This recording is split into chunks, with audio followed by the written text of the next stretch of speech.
When God created the world, he created it a perfect place. And he created people to have a perfect, forever relationship with him.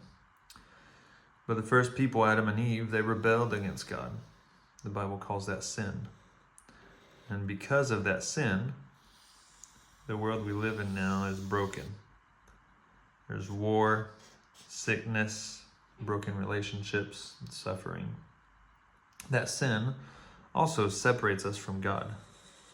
God is holy, he's pure, and he cannot be in the presence of sin.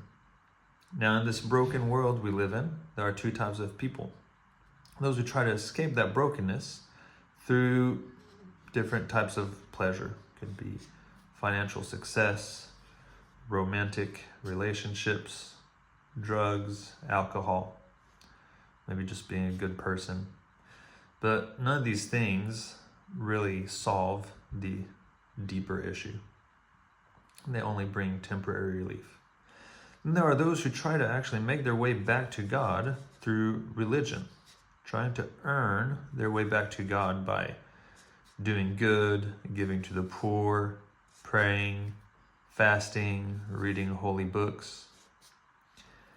But none of that is sufficient, right? Because we still have that sin in us, and no amount of doing good can make us pure, right? Now, God loves us though. He still desires to have that relationship with us. And so he's made a way for that. God sent Jesus into the world, who came and lived a perfect life that no one else has ever lived. Jesus was killed on a cross by religious leaders, even though he was innocent.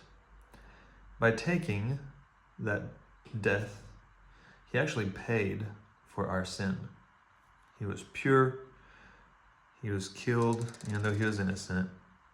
And then 3 days later, he came back to life, showing that he's got authority over death and that he is God. And Jesus declared that if we would turn away from living life our own way and would follow him and submit to him as the king of our life, he will restore our relationship to our Creator now and forever. And so I've done that. I've stopped doing things my own way. I've started following Jesus. He's paid for my sin. And now I have a relationship with God. Everybody is in one of two places, either far from God, where I spent a lot of my life, or in a relationship with God through Jesus. Where do you think you are now? Where do you want to be?